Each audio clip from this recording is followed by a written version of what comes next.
जब भी जो है वंस अगेन आप लोग सुन लें, कोई भी प्रोडक्ट वगैरह जो है रिसर्च के बाद कोई न्यू प्रोडक्ट आ जाता है या कोई न्यू फाइंडिंग्स आ जाती हैं या की फाइंडिंग्स आ जाती है, तो उसको क्या किया जाता है, उसको पेटेंट करवाया जाता है। What do you mean by patent?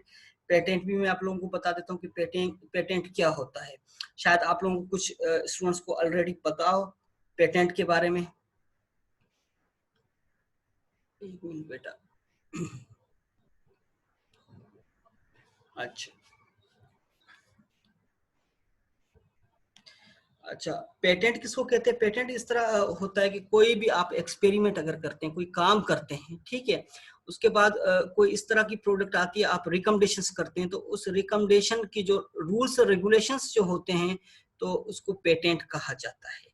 ठीक है, वंस अगेन मैं रिपीट कर देता हूं कि कोई भी आप न्यू प्रोडक्ट हासिल करते हैं, ठीक है, न्यू प्रोडक्ट आप बनाते हैं या लैब के अंदर उसको तैयार करते हैं, ठीक है, तो उसको जो रूल्स और रेगुलेशन जो प्रोसेस से गुजरा जाता है, उसको जो है वो पेटेंट कहा जाता है। मैं फिर भी इसको डिफाइन कर लेता हूं आप लोगों को लिखने के लिए। पेटेंट ये असल में जो है ये है पेटेंट। ठीक है, क्या होता है पेटेंट? पेटेंट को यानी कि एक गवर्नमेंट अथॉरिटी, एक गवर्नमेंट की अथॉरिटी, ठीक है, और लाइसेंस, ठीक, किस चीज की अथॉरिटी और लाइसेंस होता है पेटेंट का? यानी कि ये चीज जो है अब मार्केट करवाई जा सकती है, कमर्शलाइज्ड करवाई जा सकती है। ठीक है, तो बायोटेक्नोलॉजिकल प्रोडक्ट्स जो होते हैं वो सबसे पहले कहाँ पे फाइंड आउट किए जाते हैं या कहाँ पे उनका काम किया जाता है? वो काम किया जाता है लैब में। तो लैब में कौन काम करता है? जो रिसर्चर्स हैं, जो साइंटिस्ट हैं, वो काम करते हैं। ठीक है, इसके बाद एक चीज अगर बना ली जाती है तो उस चीज को क्या करवाना पड़ता है? पेटेंट करवाना पड़ता है। यानी कि उसको रूल्स और रेगुलेशन से, गवर्नमेंट के रूल्स और रेगुलेशन से चेक आउट करना पड़ता है। उनके जो फूड इंस्पेक्टर्स होते हैं या बाकी जो इंस्पेक्शन टीम्स होती हैं, वो बाकायदा तौर पर उसकी स्टडी करते हैं, उसके चेकअप करते हैं, एक्सपेरिमेंट्स करते हैं। उसके बाद जो है वो चीज कमर्शलाइज होती है, इंडस्ट्री को जाती है, इंडस्ट्री से होके फिर वो जो है मार्केट में आ जाती है। तो इस पूरे अमल को कहा जाता है पेटेंट। यानी कि आपके पास इसका लाइसेंस है, अथॉरिटी है या नहीं है। ठीक है, तो बायोटेक्नोलॉजिकल प्रोडक्ट्स जितने भी हैं, पेस्टिसाइड्स के प्रोडक्ट्स हों या प्रोडक्ट्स जो हैं मशीनरी प्रोडक्ट्स हों या केमिकल कंपाउंड्स प्रोडक्ट्स हों या कोई इस तरह की जो है वो हम कोई प्रोडक्शन बना रहे हैं, उसको मेक कर रहे हैं और उसके बाद जो है उसको सेल आउट करने के लिए हम उसकी मार्केटिंग करते हैं, तो ये तमाम प्रोसेस को क्या कहा जाता है? पेटेंट कहा जाता है। ठीक है, तो ये क्या होता है? मेडिकली फार्मास्यूटिकल इंडस्ट्रीज के अंदर भी इसको जो है यूज किया जाता है। जी बेटा, सबा क्या पूछना चाह रही हैं आप? सर ज़ेबा नाम की लड़की है, वो वेटिंग में है, आप उसको ले लें क्लास में। अच्छा बेटा, मैं देख लेता हूँ, काफी बच्चे हैं। सही, हाँ, गुड। तो क्या होता है कि एक अब आप लोगों को समझ में आ गया होगा प्रोटेक्शन इन बायोटेक्नोलॉजिकल प्रोडक्ट्स। किस तरह हम प्रोटेक्शन करते हैं बायोटेक्नोलॉजी, किस तरह प्रोडक्ट्स को हम यानी कि मार्केट में ले आते हैं। तो इसके अंदर जो है सबसे पहले हम इन चीजों को, प्लीज बेटा अपने माइक को म्यूट कर दें। ठीक है, क्लास शुरू हुई। अच्छा मैं कौन हुई? बेटा प्लीज अपने क्या किया माइक नहीं?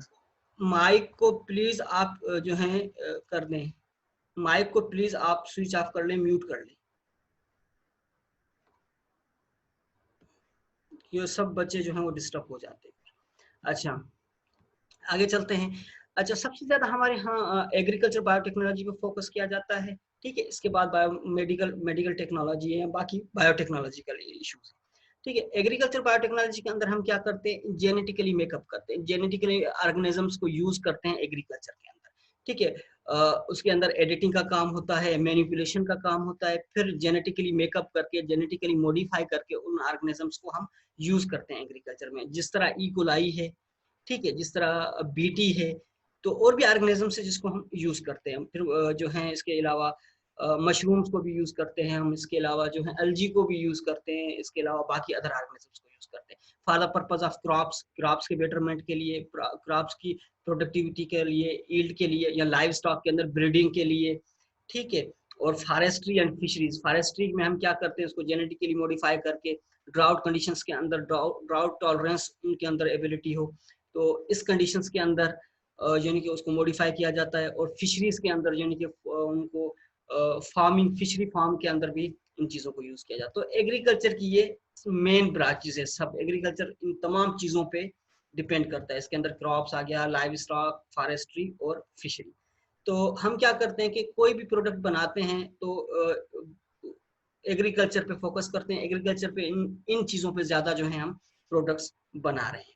अच्छा, आगे चलते हैं बेटा। अच्छा, अब एग्रीकल्चर बायोटेक्नोलॉजी की कौन से जो पिलर्स हैं या कौन से बेसिक्स हैं जिस पे डिपेंड करता है एग्रीकल्चर बायोटेक्नोलॉजी।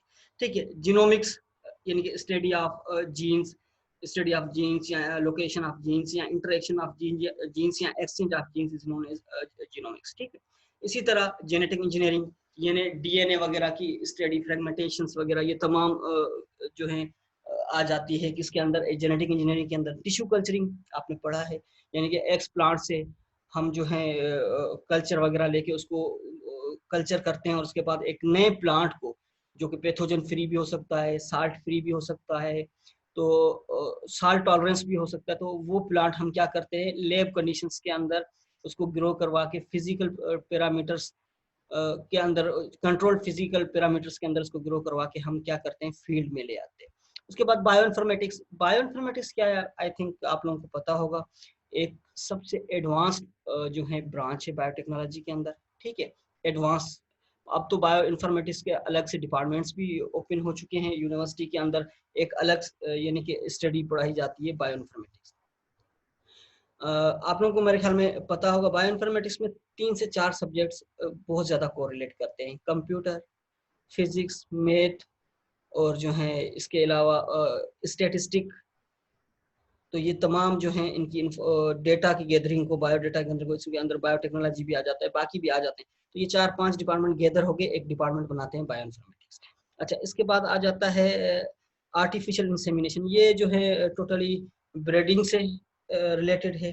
ठीक है, एनिमल्स के अंदर ब्रीडिंग करवाई जाती है, आर्टिफिशियली करवाई जाती है। ठीक है, तो क्लोनिंग वगैरह से और ब्रीडिंग वगैरह से जो है वो इससे इसका जो है रिलेटेड है। जिस तरह सीड बैंकिंग है, या सीड के अंदर जो है हम मॉडिफिकेशंस करते हैं, जीएमओ या हाइब्रिड सीड्स वगैरह प्रोड्यूस करवाते हैं, तो वो तमाम आर्टिफिशियल इंसेमिनेशन के अंदर आ जाते हैं।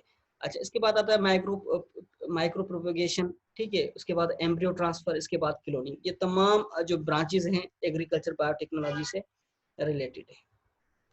अच्छा, क्या है major benefits of biotechnological research, क्योंकि हम जब प्रोडक्ट्स वगैरह बनाते हैं तो उनके क्या मेजर बेनिफिट्स होते हैं। नंबर 1 बेनिफिट्स आप देख सकते हैं, overcome production constraints that are major difficult or intractable with conventional breeding, create crop that resist pest and disease, replacing toxic chemicals that harms the environment humans. अच्छा, अगर आप देखें तो हम क्या करते हैं, जेनेटिकली मॉडिफाई करवा के इस तरह की क्रॉप्स को हम मार्केट के अंदर ले आते हैं। ठीक है, जो कि पेस्ट और डिजीज के अगेंस्ट रेजिस्ट करते हैं। ठीक है, और जो टॉक्सिक केमिकल कंपाउंड्स होते हैं एनवायरनमेंट के और हेल्थ के अंदर, उनको भी क्या करते हैं, रेजिस्ट करते हैं। अच्छा, replacing toxic chemicals, what you mean by replacing toxic chemical, क्योंकि बाज़-औक़ात जब heavy metals through the water जो है वो प्लांट्स के अंदर आ जाते हैं, तो प्लांट्स उसको एब्जॉर्ब तो कर लेते हैं और रेजिस्ट भी कर लेते हैं, लेकिन बाज़-औक़ात उनके नेगेटिव इफेक्ट भी आ जाते हैं, जिसकी वजह से बहुत ज़्यादा जो डोमेस्टिक एनिमल्स हैं उनके अंदर इफेक्टेड आ जाते हैं, यानी कि वो ज़्यादातर हार्मफुल उनके लिए हो जाते हैं। और बाज़-औक़ात जो है ह्यूमन हेल्थ, ह्यूमन रिस्क भी होते हैं अदर साइड। जस्ट लाइक आपने हेवी पेस्टिसाइड का जो है स्प्रे कर दिया। ठीक है, स्प्रे से क्या होगा कि इरिटेशन होती है, एक ह्यूमन रिस्क भी है। अगर हवा के जोर से अगर कोई इंसान इनहेल कर जाए बल्क क्वांटिटी में, तो उसकी डेथ भी कॉज हो सकती है। या वो जो रॉ मटेरियल होता है, यानी कि वो बोतल वगैरह आप अगर डिस्कार्ड कर दें, उसमें से कोई पानी पी ले, कोई जानवर पानी पी ले या कोई इंसान पानी पी ले, तो वो भी डेथ का कॉज बन सकते हैं। ठीक है, provide diagnostic tools and vaccine.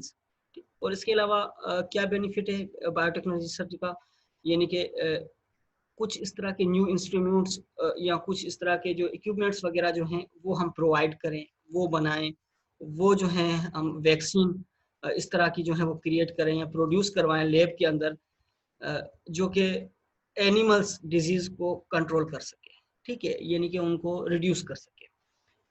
ठीक है, create new products for industrial use. आपको ये पता होगा कि यूनिवर्सिटीज और इंडस्ट्रीज का बहुत गहरा लिंक होता है आपस में। जो यूनिवर्सिटीज के अंदर रिसर्च होती है, वो जो रिसर्च को फॉलो करते हैं वो इंडस्ट्री फॉलो करती है, ठीक है। अगर यूनिवर्सिटी रिसर्च छोड़ दे, ठीक है, तो इंडस्ट्रीज नहीं चल सकती, इंडस्ट्रीज बैंड हो जाएंगी, इंडस्ट्री बंद हो जाएंगी तमाम। अब जस्ट लाइक मैं आपको इसकी एग्जांपल दे देता हूँ। आजकल जो है कोविड-19 बहुत ज्यादा, आप लोगों ने जो है हार्ट इश्यू है, सबको पता है इसके बारे में। अब इस पे काम कौन कर रहा है?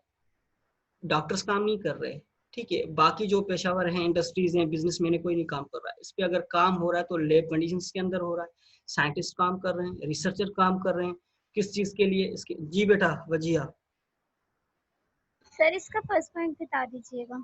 जी।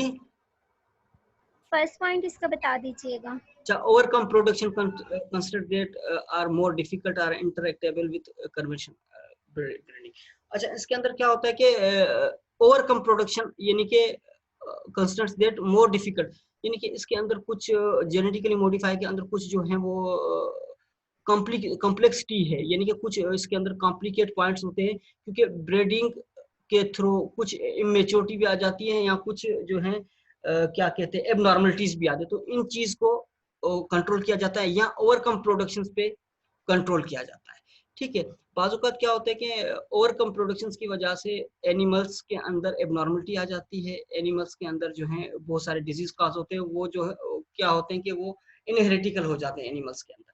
तो ये एक है तो बेनिफिशियल पॉइंट कि ओवरकम प्रोडक्शन को हम कंसिडर कर सकते हैं, उसको एस्टेब्लिश कर सकते हैं, ठीक है।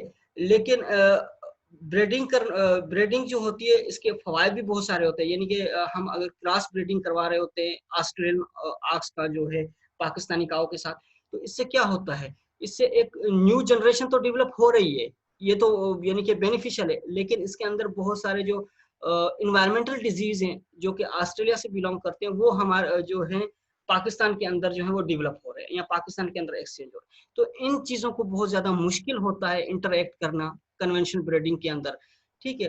तो अगर यहाँ की स्पीशीज हैं लोकल, यानी कि नेटिव स्पीशीज हैं एनिमल की ब्रीडिंग की, तो उनमें तो कोई इशू नहीं है, क्योंकि वो लोकल डिजीज को हम कंट्रोल कर सकते हैं। लेकिन कुछ जो डिजीज आते हैं, स्केबीज, एक स्केबीज जो है वो एक बहुत बड़ी बीमारी है जो ऑस्ट्रेलिया के अंदर या यूरोपियन कंट्रीज के अंदर पाई जाती है, या वहां पे जहाँ पे टेम्परेचर जो है डिक्रीज होता है। हालांकि पाकिस्तान के अंदर भी रिपोर्टेड है इसके बीज की। तो उससे क्या होता है कि जो है बिल्कुल जस्ट लाइक अ पोलियो, पोलियो की तरह होती है, जस्ट लाइक अ पोलियो। उससे क्या होती है कि उनकी जो टांगे होती है, लेग्स होती है, वो बिल्कुल सिकुड़ जाती है, खत्म हो जाती है। तो ये पाकिस्तान के अंदर भी रिपोर्टेड है बाजुकात, यानी कि इसके केसेस आ जाते हैं, एनिमल्स की बात कर रहा हूँ मैं। तो ये जो है कभी कभार ब्रीडिंग के थ्रू ये ट्रांसफर हो जाती है, ठीक है। तो इस तरह के जो है ओवरकम प्रोडक्शन कंस्ट्रेंट का मकसद ये होता है कि हम इसको इसका ये बेनिफिशियल होता है कि हम प्रोड्यूस करवा सकते हैं बायोटेक्नोलॉजिकली, ओवरकम प्रोड्यूस करवा सकते हैं, यानी कि बहुत सारे एनिमल्स को ब्रीडिंग के थ्रू डोमेस्टिक एनिमल्स को हम प्रोटेक्ट करें। लेकिन ये डिफिकल्ट होता है क्योंकि इनका जो कन्वेंशनल ब्रीडिंग होती है इसके अंदर बहुत सारे इश्यूज आ जाते हैं। अच्छा, नंबर 4 पॉइंट में पढ़ा रहा था आप लोगों को, create new products for industrial uses, ठीक।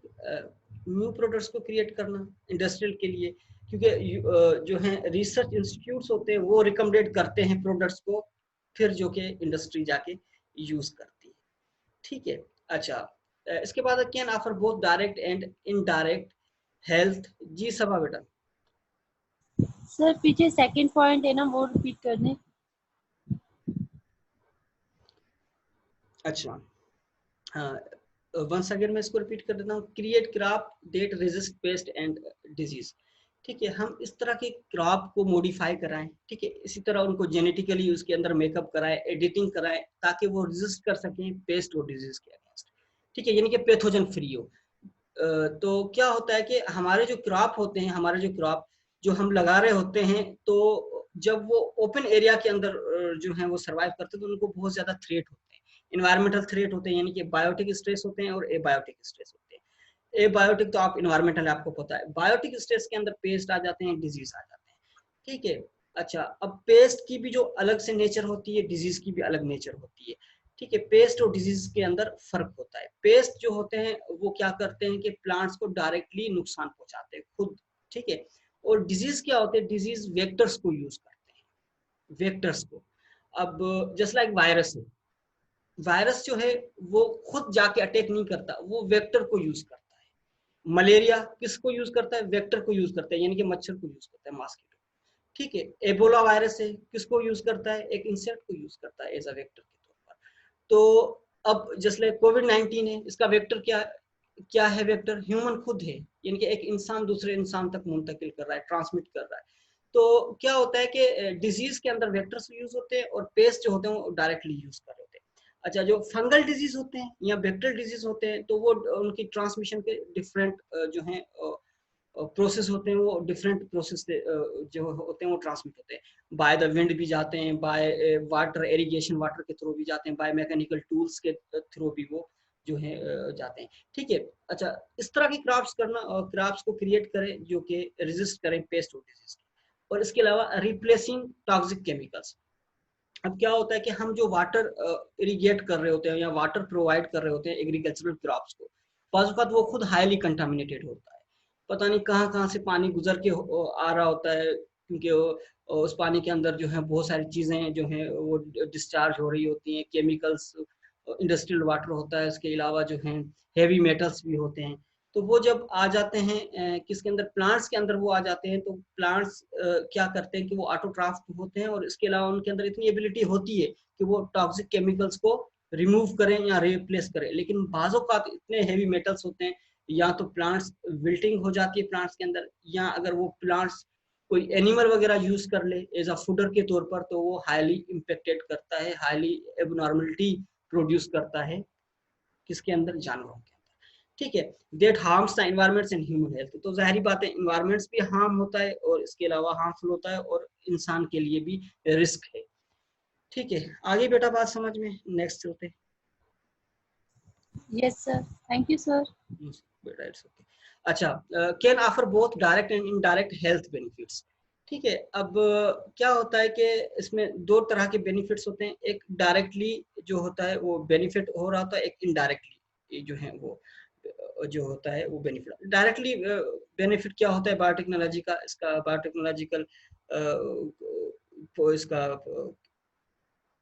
प्रोडक्ट्स का, जो हम प्रोडक्ट्स दे रहे होते हैं या हम जो हैं मेजर बेनिफिट बायोटेक्नोलॉजी से ले रहे होते हैं, improving the nutrition quality of foods. अब जाहिर बात है हम जब इसको जेनेटिकली मॉडिफाई करते हैं, ट्रेड्स पे काम करते हैं, करेक्टर्स जो कि फिनोटाइपिकली हम उसके अंदर चेंजेस ले आते हैं, तो इससे क्या होता है कि न्यूट्रिशन क्वालिटी जो है वो बढ़ जाती है। जिस तरह अब मैं आपको एग्जांपल दे दूं बीटी की, बेसिलस थेराजिनेसिस जो है, ये क्या है, बीटी एक बैक्टीरिया है जो कि हम यूज करते हैं for the highly product of cotton crop. Cotton की जो है ईल्ड के बढ़ाने के लिए, उसकी प्रोडक्ट बढ़ाने के लिए हम यूज करते हैं बीटी को। ठीक है,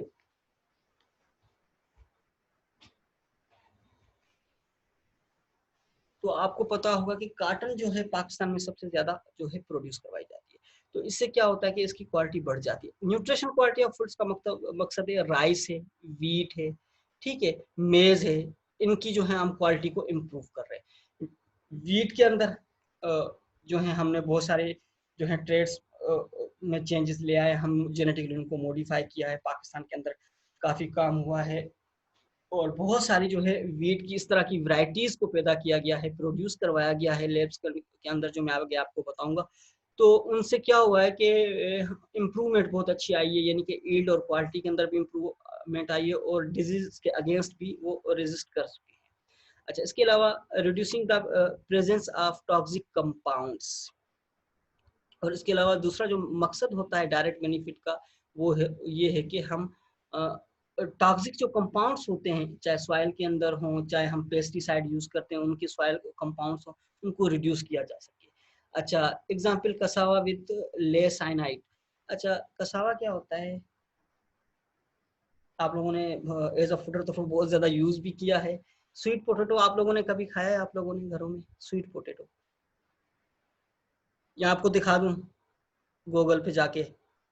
जी बेटा, कसावा आप लोगों ने नाम सुना है, स्वीट पोटैटो। Yes sir. तो ये जो है इसके अंदर बाजू का टॉक्सिक कंपाउंड्स आ जाते हैं। मैं दिखा देता हूँ आप लोगों को, शायद कुछ बच्चे जो हैं वो परेशान हो गए।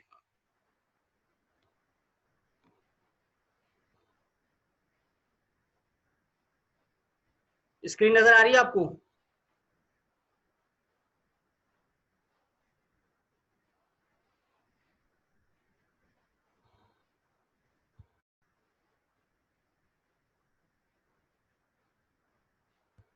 एक मिनट बेटा, मैं आप लोगों को बता देता हूँ।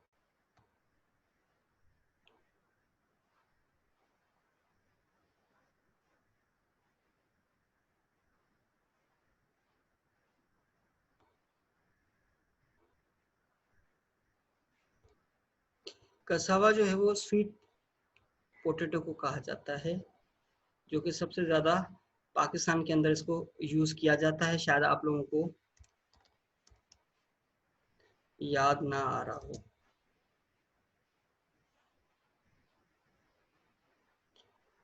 ये जो है इसको कसावा कहा जाता है, स्वीट पोटैटो भी इसका नाम है। ये ट्यूबर लाइक होते हैं।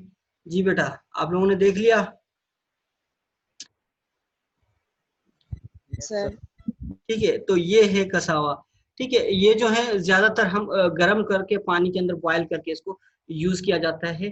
ठीक है, और आपको ये भी बताता चलूं, ये अफ्रीकन कंट्रीज के अंदर इसको जो है इसके फ्लोर को यूज किया जाता है। ठीक है, फ्लोर को यूज किया जाता है।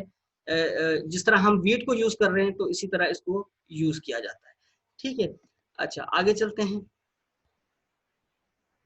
ठीक है, रिड्यूस, अच्छा इसके अलावा and reducing allergens in certain foods, ground nuts and wheat. अच्छा इसके अलावा जो एलर्जिक कंपाउंड्स होते हैं या टॉक्सिक कंपाउंड्स, उनको रिड्यूस करना, बहुत सारे जो हैं क्रॉप्स हैं जैसे लाइक ग्राउंड नट्स हैं या व्हीट वगैरह है, इसके अंदर जो एलर्जिक जो कंपाउंड्स पाए जाते हैं उनको रिड्यूस करना। तो ये डायरेक्ट बेनिफिट्स हैं, यानी कि फूड के अंदर जो क्वालिटी को प्लस करना और टॉक्सिक कंपाउंड को रिड्यूस करना, ये जो है डायरेक्ट बेनिफिट होता है बायोटेक्नोलॉजिकल प्रोडक्ट्स का। अच्छा, इनडायरेक्ट बेनिफिट क्या होता है? Reduce pesticide use. ठीक है, हम क्या करते हैं, पेस्टिसाइड के यूज को कम करते हैं। पहले हम क्या कर रहे थे, अगर ये चीजें प्रेजेंट होती थी तो हम क्या करते थे, हैवी स्प्रे करते थे। ठीक है, हैवी स्प्रे से आपको पता है इन्वायरमेंट का भी नुकसान होता है, प्लस ह्यूमन का रिस्क का नुकसान होता है। जब आप प्लांट जेनेटिकली मॉडिफाई कर देंगे, वो टॉक्सिक कंपाउंड को रिड्यूस कर देगा और आपकी क्वालिटी ऑफ फूड को भी प्लस करेगा, तो जरूरत ही नहीं है हमें पेस्टिसाइड यूज करने की।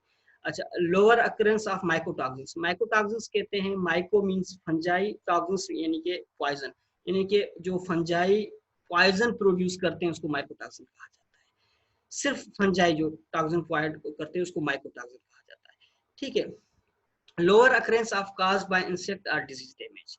ठीक है, तो और इससे क्या हो जाता है, माइकोटॉक्सिन भी रिड्यूस हो जाता है।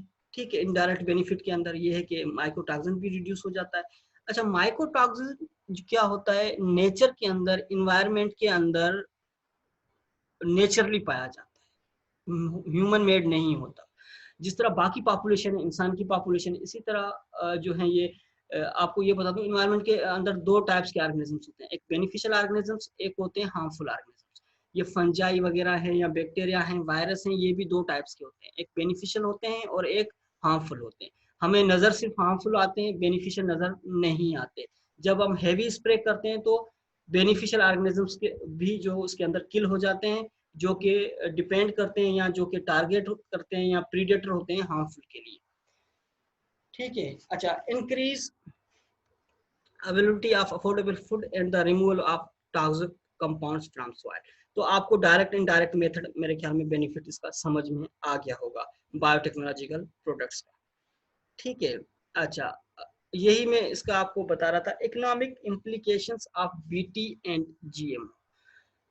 क्या होता है economically implications of BT and GMO, आपको शायद पता हो या नहीं पता होगा। तो ये एक लाइन अगर आप देख ले, अगर हालांकि ये आप एक लाइन देख रहे हैं, लेकिन ये एक पूरे इक्वल टू बुक, एक पूरे किताब इसको डिफाइन कर सकता है, एक पूरा किताब इस पे लिखा जा सकता है। क्यों? इकोनॉमिक इम्प्लीकेशन ऑफ बीटी और जीएमओ के क्या फायदे और क्या नुकसान है। तो आपको मैं बताता चलूं कि बीटी के डिफरेंट स्ट्रेंथ्स होते हैं, पाकिस्तान के अंदर डिफरेंट स्ट्रेंथ्स है जो है बाकी बाहर ममालिक के अंदर डिफरेंट स्ट्रेंथ होते हैं। ठीक है, इन स्ट्रेंथ की वजह से हम इनको एक्सचेंज नहीं कर सकते दूसरे ममालिक के साथ।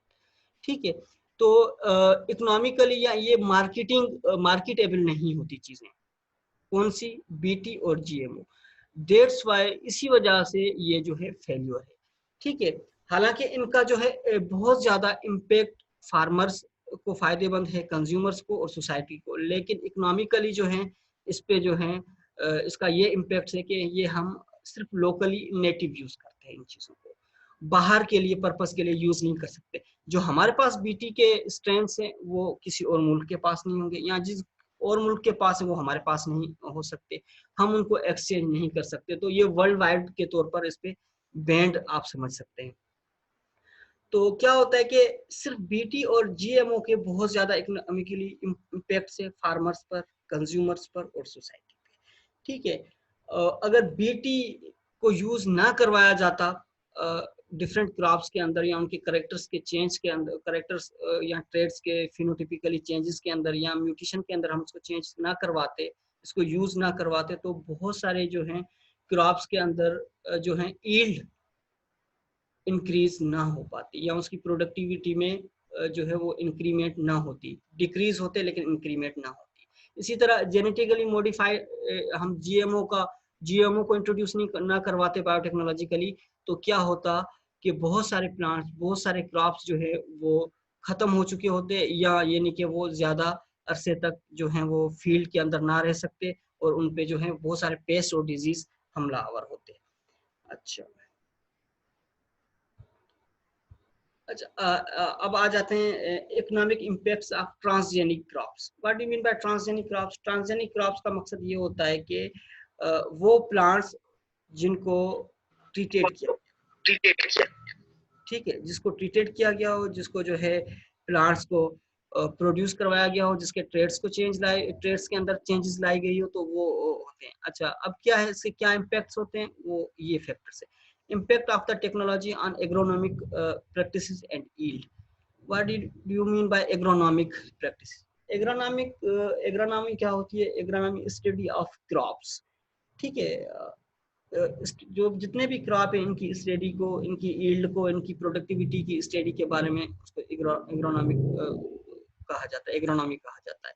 ठीक है, अब ट्रांसजेनिक का किन फैक्टर्स पे डिपेंड करता है? Impact of technology. ठीक है, टेक्नोलॉजी प्रॉपर यूज की गई हो, एग्रोनॉमिक प्रैक्टिसेस एंड यील्ड। ठीक है, किस पर्पस के लिए? एग्रोनॉमिक प्रैक्टिसेस के लिए और यील्ड इंक्रीमेंट के लिए। अच्छा, consumers willingness to buy foods and other products derived from transgenic crop.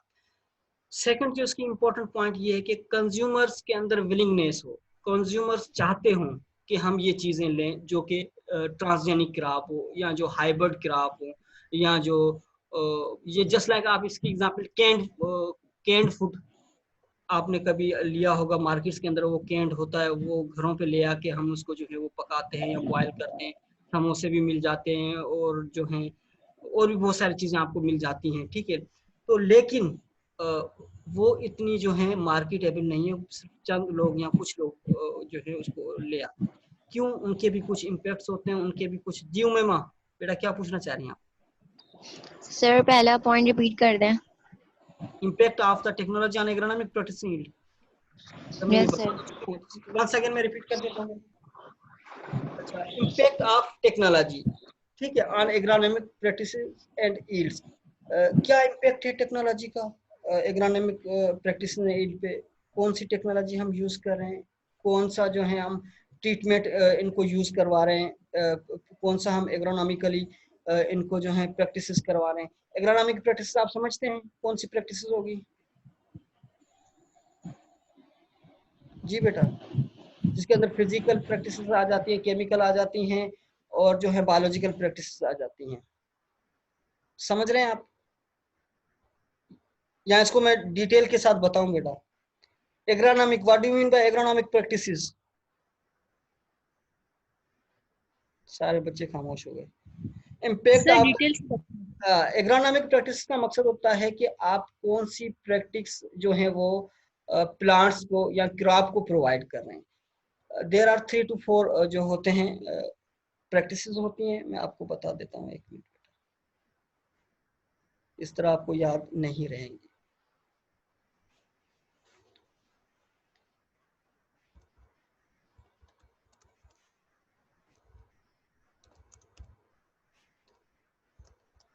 Agronomic practices इसमें केमिकल, बायोलॉजिकल, फिजिकल, कल्चरल। अच्छा बेटा, जब भी हम क्रॉप लगाते हैं, ठीक है, इसमें हम डिफरेंट प्रैक्टिसेस को देखा जाता है, ठीक है। अगर प्रैक्टिसेस वेल होंगी तो आपकी यील्ड और प्रोडक्टिविटी के अंदर इम्प्रूवमेंट जरूर आती है, ठीक है। अब प्रैक्टिसेस के अंदर जाहिर बात है केमिकल प्रैक्टिसेस होते हैं, यानी कि आप केमिकली सिंथेटिकली उनको जो है प्रोवाइड करते हैं, जस्ट लाइक पेस्टिसाइड है, इंसेक्टिसाइड है। अगर पेस्ट हमलावर हो रहे हैं तो उनके लिए हम यूज करते हैं, या कोई डिजीज हमलावर होती है तो हम केमिकल या सिंथेटिक कंपाउंड यूज करते हैं। What do mean biological? Biological का मकसद होता है कि हम कोई ऑर्गेनिजम्स को यूज करें ऑर्गेनिज्म के अगेंस्ट। कुछ डेवलप्ड कंट्रीज के अंदर जो है ऑर्गेनिज्म को ऑर्गेनिज्म के अगेंस्ट यूज किया जाता है। या मैं आपको थाईलैंड की मिसाल दे दूं। थाईलैंड के अंदर क्या होता है, जब राइस क्रॉप, पेडी क्रॉप लगाया जाता है तो वहां पे क्रॉप के साथ डक फार्मेशन भी की जाती है। जाहिर बात है, आपको पता है कि राइस क्रॉप में 24 घंटे पानी जो होता है वो प्रोवाइड किया जाता है, पानी खड़ा हुआ होता है किसमें, राइस क्रॉप में। तो वहां पे डक फार्मिंग की जाती है, और डक जो होते हैं बिल्कुल जो है ना 1 to 2 मंथ का जो चिक्स होते हैं उनको ले आते हैं, और उसके बाद वो क्या करते हैं, वो क्रॉप के अंदर उसको छोड़ दिया जाता है राइस क्रॉप के अंदर। तो वहां पे जितने भी इंसेक्ट्स आते हैं या जितने भी हमलावर इंसेक्ट्स होते हैं तो वो क्या करते हैं कि वो डक्स उनको एज अ फूडर के तौर पर यूज कर लेती है, ठीक है। तो ये बायोलॉजिकल कंट्रोल हो गया। या कुछ कंट्रीज के अंदर, जापान के अंदर या बाकी कंट्रीज के अंदर क्या करते हैं कि राइस क्रॉप के साथ फिश फार्मिंग करते हैं, यानी कि एक ऑर्गेनिज्म को ऑर्गेनिज्म के अगेंस्ट यूज किया जाता है। तो ये भी एग्रोनॉमिक प्रैक्टिसेस के अंदर आ जाता है कि आप केमिकल यूज करें या बायोलॉजिकल यूज करें। Physical, what do you mean by physical? Physical का मकसद ये होता है कि आप टनल लाइक फार्मिंग करें। टनल फार्मिंग समझते हैं आप लोग? यानी कि एक शीट बनाई जाती है प्लास्टिक की, और एक टनल बनाई जाती है जिसके अंदर फार्मिंग की जाती है। तो इससे क्या होता है कि अल्ट्रा जो है यूवी लाइट्स भी नहीं आती, और उनको जो है अंदर ट्रीटेड किया जाता है, फिजिकली ट्रीटेड किया जाता है या हीटेड किया जाता है। तो इसको यानी कि और मॉइस्चर ट्रीटमेंट की जाती है, जिससे क्या होता है कि वो प्लांट्स के अंदर जो है वो डिजीज क्रिएट नहीं होता है। ये बहुत ज्यादा सेंसिटिव क्रॉप के अंदर जो है ट्रीटमेंट की जाती है। कल्चरल कंट्रोल का मकसद होता है कि आप जस्ट लाइक वीड्स को मैन्युअली उसको जो है प्लांटेड कर दे, अपरूटेड कर दे, या आप क्रॉप रोटेशन को जो है फॉलो करें। तो इस तरह की प्रैक्टिसेस को एग्रोनॉमिक प्रैक्टिसेस कहा जाता है। आगे बात समझ में बेटा आप लोगों को? सर कल्चरल जो है ना वो बता दें। क्या कल्चरल? कल्चरल का मकसद होता है यानी कि एक लोगों का अपना यानी कि बनाया हुआ मेथड, तरीकेकार, यानी कि इसमें साइंस का कोई रोल नहीं होता। अब जस्ट लाइक आप अगर मैं आपको इस तरह एग्जांपल दे दूं कि मेज की क्रॉप लगाई जाती है जस्ट लाइक, तो वहां पे क्या करते हैं कि एक इंसान की नुमा शिकल बना देते हैं या शेप बना देते हैं, ताकि वो नुकसान ना हो, जानवर ना आए, परिंदे ना आए, या बर्ड्स वगैरह अटैक ना करें। तो ये क्या हो गया, ये कल्चरल एक बेनिफिट, एक कल्चरल एक मेथड हो गया, तरीका हो गया।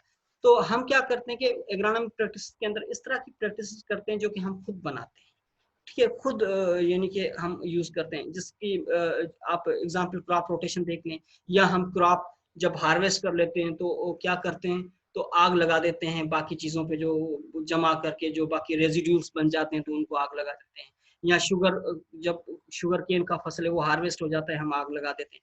तो वो आग से क्या होता है कि वो बाकी जो उनके डिजीज हैं, पेस्ट है, उनके लार्वी हैं, एग्स हैं, जो भी हैं, वो सॉइल में या सॉइल सरफेस में रह जाते हैं, या उनके रेजिड्यूल्स में रह जाते हैं, वो खत्म हो जाए। तो ये कल्चरल प्रैक्टिस है। ये ना केमिकल में आ जाते हैं, ना बायोलॉजिकल में आ जाते हैं, बल्कि फिजिकल में भी इसका रिलेटेड है, क्योंकि हम फिजिकली इसको कर रहे हैं। और फिजिकली कल्चरल, ये दोनों में आ जाते हैं, फिजिको कल्चरल जिसको प्रैक्टिस कहा जाता है। तो इस तरह की जो प्रैक्टिस है, जो ह्यूमन अपनी तरफ से करता है, जिसके अंदर ना केमिकल हो ना बायोलॉजिकल हो, तो इस तरह की प्रैक्टिस को जो है फिजिकल या कल्चरल के हम अंदर इंक्लूड करते हैं। सही है बेटा, चलिए आगे चलते हैं।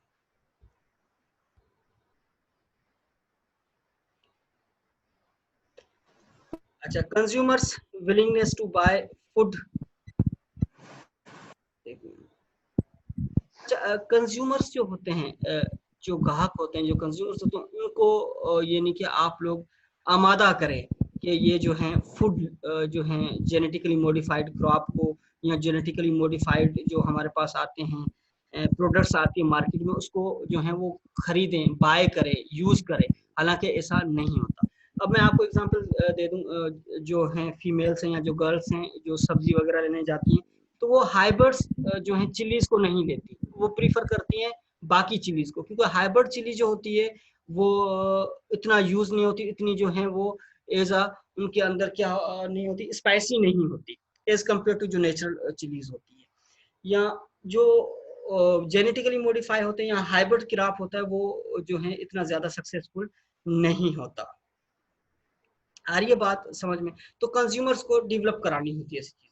ठीक है, अब जस्ट लाइक मार्केट के अंदर आ जाए मशरूम्स आ जाए, तो मशरूम्स हम नहीं लेंगे, लेकिन आस्ता आस्ता कंज्यूमर्स को टेस्ट डेवलप करवाना पड़ता है, आस्ता आस्ता उनको मार्केट में ले आना पड़ता है, उनको बताना पड़ता है, उनके बेनिफिशियल बताना पड़ते हैं। ठीक है, उसके बाद अगर वो टेस्ट करते हैं तब जाके कंज्यूमर की विलिंगनेस उसमें आ जाती है।